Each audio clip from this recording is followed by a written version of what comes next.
Hadith number 3. Hadith number 3 was mentioned in chapter number 2. Dutifulness to one's mother. The authority of Muawiyah ibn Haida. What's his name in Arabic? I don't know. Muawiyah ibn Haida, may Allah be pleased with him, that the Prophet said, that he asked the Prophet, O Prophet of Allah, whom should I be dutiful most? He said, your mother. Then your mother. Then your mother. Then your father. Then the next nearest relative, and then the next nearest. So this hadith talks about the issue of being kind to your mother more than anyone else. Why? Why does Islam encourage us to be more tolerant, more kind to the mother than the father? First of all, by experience, who do you fear most, father or the mother? Father. No one thinks twice. You fear your father more than your mother. That's why you always take the shortcut. Mother, I need this, I need that. Why ask me? Ask your father. No, no, no, no. I cannot ask him. You ask him. So you keep on insisting on your mother more than your father. My wife, when it comes to waking up the girls for Fajr prayer, she spends 40 minutes waking them up. And she comes with years on her shoulders coming, I'm tired, I cannot do this. Can you help? I said, yeah, sure. Hey, wake up. Immediately they wake up. I don't know why. I don't have a stick in my hand, but this is something that Allah has put in the father. The mother can, don't do this, don't do this, don't do this. Ah, Sam, they're not listening to me. I said, bint, meaning girl, and khalas, stops. That's it. I never beat them, I never shout at them, but this is sufficient. This is from Allah. Not because I'm a sheikh. I know all of you have experienced this. This is why it is extremely important, threefolds than the father, to be dutiful to your mother. Why? The mother is weak. The mother is vulnerable. The mother can be insulted by the son or by the daughter, while the father wouldn't be. The mother has more rights over you than your father. Why? It's the father who buys me the car. It's the father that provides for me the shelter, the food, the clothes, the school. What does my mother do? The mother does everything. She's the one who carried you in her womb for 9 months. And if you see the agony and the pain of labor, us men cannot do this.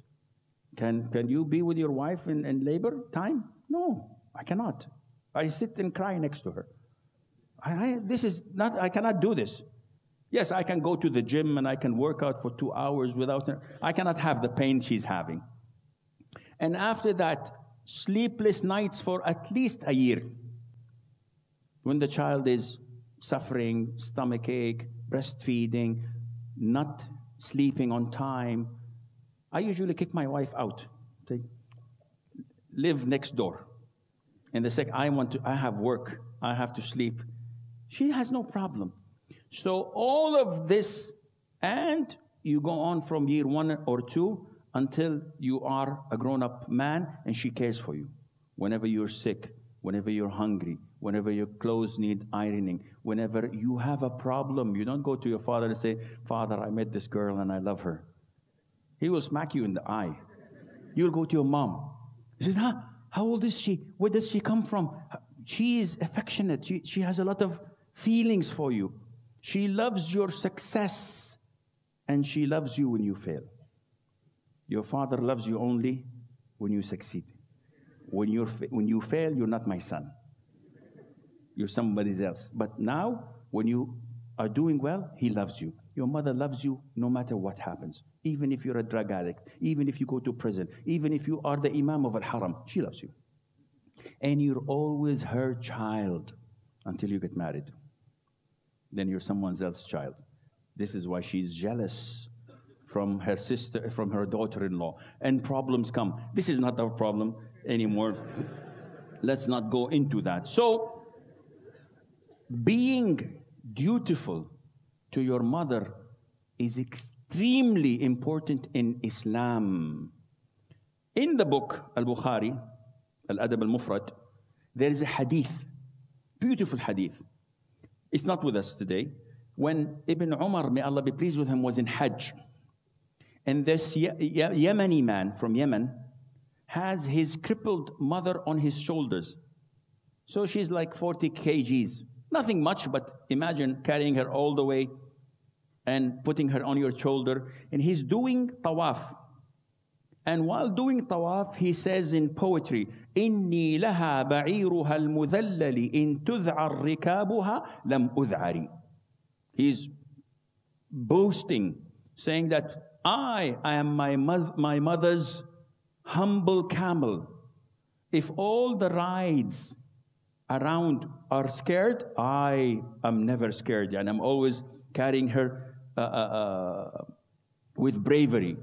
And then he looked at Ibn Umar, doing tawaf with your mom on your back. I know people ashamed from holding their mother's hands in the market, getting her out of the car and getting her into the car, helping her when they're 70 or 80 years of age, ashamed. This is not befitting. Why doesn't the maid come? Why doesn't my sister come? Well, so he says to Ibn Umar, "Oh Ibn Umar, do you think I have repaid my mother? Doing Hajj, carrying her. This is something, who can tolerate this?" Ibn Umar said, "By Allah, you have not even repaid one construction of her labor. Even one pain of her labor, just a single one, this is not sufficient." Now, compare apple to apple. When was the last time you kissed your mother's feet? When was the last time you brought joy into your mother's heart? Being dutiful. Compare how you treat your wife and how you treat your mother.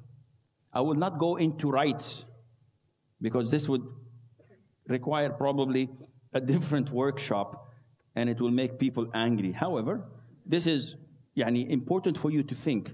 The wife has to think, how does she treat her mother and her husband? Although her husband comes as a priority, this doesn't mean that you cannot be kind, call her every day 6, 7 times. I know people who live in the same city, see their mother only twice a week for half an hour. From my relatives, they come to see their mother for 1 hour a week. They live maybe half an hour apart. What kind of a son is this? If you don't stick to your mother's feet, even if she's a kafir, even if she's not a Muslim, this is the time to show her the beauty of Islam by being a real Muslim. See, talk is cheap. I can talk forever, but you judge me according to my actions. I judge you according to your actions, not on how many hadiths you know by heart or what you do or what you do not do. Now, if we look at how the people of the Salaf used to deal with their mother, you'll be shocked. I'll give you a few examples. Urwa ibn Zubayr is the nephew of Aisha. May Allah be pleased with her. You know Aisha, the mother of the believers. He said, if your parents anger you, never ever look at them straight in the eye with anger. How many times have your children looked at you in anger? It's like a stab in the heart. Sometimes we do it and we do not realize it. Your father, your mother says a remark you don't like. What do? You give them this look that they wish they had not brought you into this world because of that. Your mother says, your wife did not call me for a whole week. And you look at her like this. You're not a dutiful son. You're a bad son. He says, Muhammad ibn Sirin, may Allah have mercy on his soul, one of the great tabi'een. Whenever he was at the court of his mother, he used to lower his voice to the extent that people thought he was sick, just because he was in the presence of his mother. Look at the respect they had. When you are at your mother's side, what do? You laugh, you joke, you raise your voice until your mom says, lower it down a little bit. This is not the way of the Salaf. He used to lower his voice until people thought he was sick. One of the Salaf, his mother calls him from the end of the hall or the house. And he says, yes, mom, so that she can hear him. And he thinks, what have I done? I raised my voice. He frees 2 slaves. He thinks that he had done a sin. He frees 2 slaves for the sake of Allah to compensate for his sin. A lot of the Salaf, and this is narrated by a number of scholars, they used to refuse to eat with their mother from the same dish. Why? They says, I'm afraid that my mother would have looked at something she liked and my hand was quicker. Now, if you sit with your mom and with a dish of fruit in front of you, before even she looks, MashaAllah, Tabarakallah, he cleaned the plate white. And his mother even did not reach out. No, the Salaf would not do this. They would always give preference to their mother. Let her eat. After she's finished and satisfied, you may try to eat as well. A man came to the Prophet ﷺ wanting to perform jihad. So the Prophet asked him, is your mother there? He says, yes, she's alive. She said, stay with her. He asked him twice. He asked him 3 times.